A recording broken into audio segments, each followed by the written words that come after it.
High বন্ধুরা, রূপা ক্রিয়েশনে সবাইকে স্বাগতম। আপনারা কেমন আছেন? আশা করি ভালো আছেন, আমিও ভালো আছি। তা আজকে আপনাদের জন্য আর একটা নতুন ভিডিও নিয়ে এসেছি। তাহলে চলুন আমরা দেখি। আজকে বন্ধুদের জন্য আমি নতুন ভিডিও নিয়ে এসেছি। এমব্রয়ডারির ওপর উলের কাজ কেমন করে করতে হয় তাই দেখাবো। 3 কালারের উল নিয়েছি, লাল, সাদা আর সবুজ। আপনারা আপনাদের পছন্দ মতন কালারটা চুজ করতে পারবেন। ড্রয়িংটা করে রেখেছি, এবার এর উপর আমি করবো। প্রথমে লাল কালার দিয়ে করব। আপনারা দেখতে থাকুন, শেষ পর্যন্ত ভিডিওটি দেখবেন, তাহলে বুঝতে পারবেন যে আমি কেমনভাবে করছি এটা।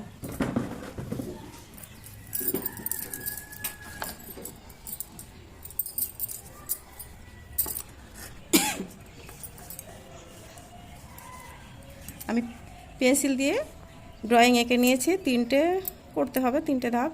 মাঝেরটা ছোট, তারপর একটু বড়, তারপর একটু বড়।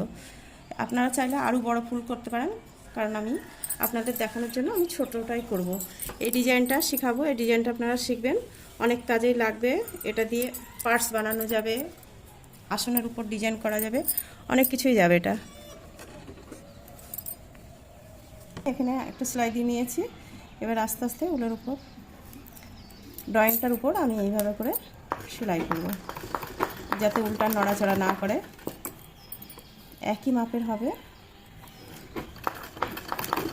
উলটা আমি ডান দিকে রাখছি, তাহলে উলটা নিতে সুবিধা হবে। আর উলের এইখানটায় ধরতে হবে, ধরে ঠিক আগে যেটা করেছি তার সমান করে আস্তে করে টেনে নিয়ে এই আঙুল দিয়ে চাপ দিতে হবে। চাপ দিয়ে এটা ঠিক একটু কাছে আগিয়ে দিতে হবে, তাহলে একটু ঘন হবে। আগিয়ে দেওয়ার পর আমি ওর ওপর রানিং স্টিচ দেব। আর এখানে একটা কটন সুতো লাগিয়েছি, কটন সুতো লাগালে সুবিধা হবে, তাহলে ছিঁড়বে না, কারণ ওই সুতোটা ঢাকা পড়ে যাবে, অত অসুবিধা হবে না।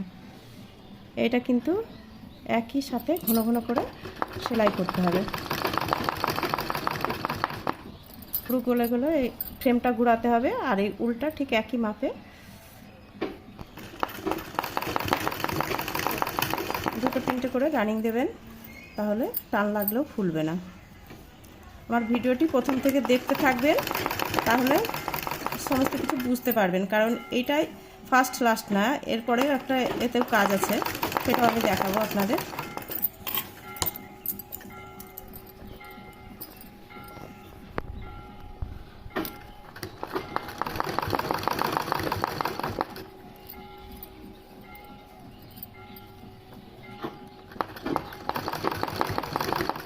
দুটো হাতই লাগবে, তা নাহলে উলগুলা একই মাপের হবে না।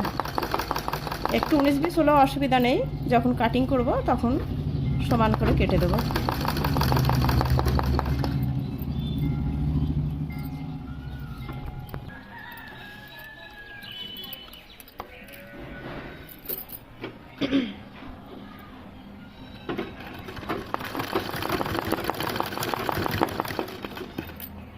লাল নুন দিয়ে ডিজাইনটা আমার হতে এসছে। আপনারা নিশ্চয়ই দেখতে পাচ্ছেন আমি কেমন ঘন করে করছি। এটা যত ঘন করবেন তত মানে ফুলটা সুন্দর লাগবে।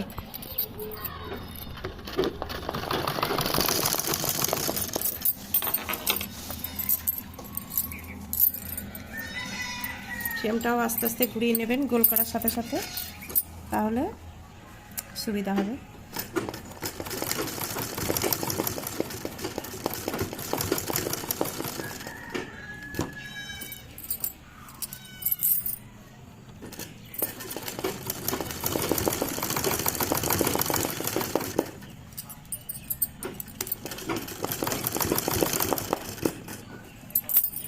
আমার লালটা দিয়ে হয়ে গেছে, এবার আমি লাল উলটা কেটে সাইড করে দেব।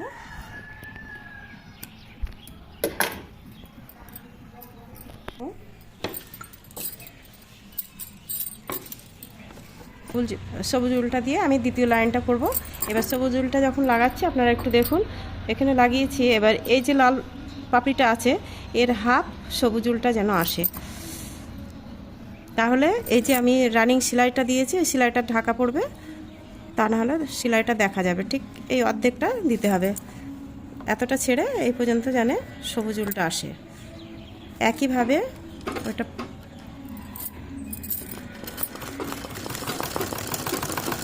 এইভাবেই রানিং করতে হবে, একটু ঘন ঘন করেই দিতে হবে। এই যে এইখানে এই বাঁ হাতটা দিয়ে এরকম চাপ দিয়ে নিতে হবে, তাহলে নড়াচড়া করতে পারবে না, সেলাইটাও সুন্দর হবে।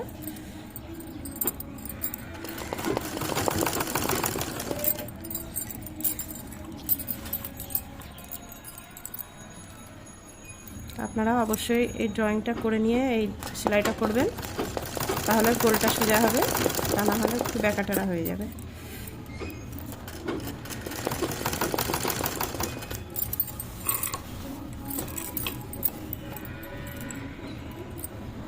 সবসময় উল্টা ডান হাতে রাখবেন।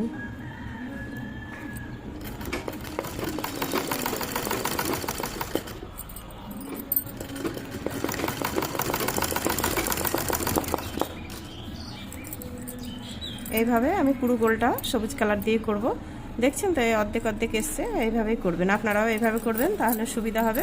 ঠিক আছে, আমি এই গোলটা পুরোটাই করে দিচ্ছি। হয়ে গেছে, আমি এবার সাদা উল্টা লাগাবো, একইভাবে করব। এই সাদাটাও ঠিক সবুজের হাফ পর্যন্ত নিয়ে আসবো, তাহলে এই লালটা যেমন এতটা ছেড়েছি, সবুজটা করেছি, এবার সাদাটা যখন দেব সবুজটা এতটা ছাড়বো, তাহলে তিনটে কালার দিয়ে করছি, বোঝা যাবে।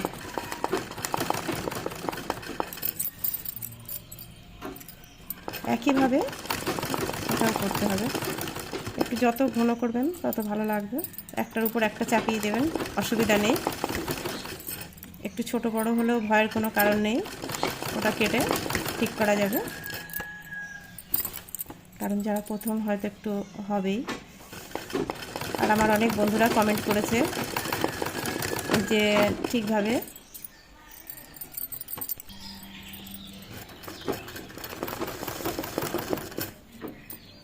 অনেক বন্ধুরাই কমেন্ট করেছে যে আমাদের আর একবার দেখান। আমি বন্ধুদের জন্য আর একটা ভিডিও আমি ছেড়েছি, আপনারা দেখে নেবেন, আর না পারলে আবার বলবেন, আমি আবার দেখাতে রাজি আছি। কিন্তু আপনারা একটু ঘন ঘন প্র্যাকটিস করবেন, তাহলে অসুবিধা হবে না আপনাদের করতে। প্র্যাকটিস না করলে বন্ধুরা এই সেলাইটা খুবই কঠিন এমব্রয়ডারি, যেহেতু এটা সাধারণ মেশিন দিয়ে করতে হচ্ছে, তো যার জন্য একটু কষ্ট লাগবে। প্র্যাকটিস করতে করতে আপনারাও পারবেন, অসুবিধা হবে না। প্রথমে রানিংটা অবশ্যই প্র্যাকটিস করবেন ভালো করে, তারপরে জাম্পিংয়ে যাবেন। হাতটা চালু রাখতে হবে প্রত্যেক দিন, একটু একটু করে প্র্যাকটিস করতে করতে, মানে অভ্যস্ত হয়ে গেলে তখন খুব আসানিসেই হবে এটা।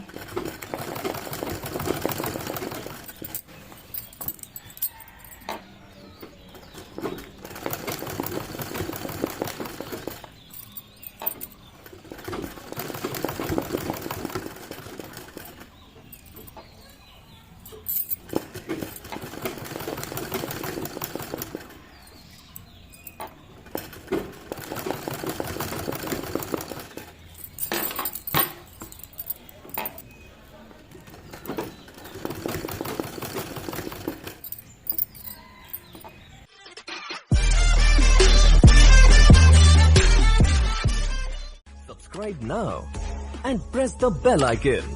Never miss an update.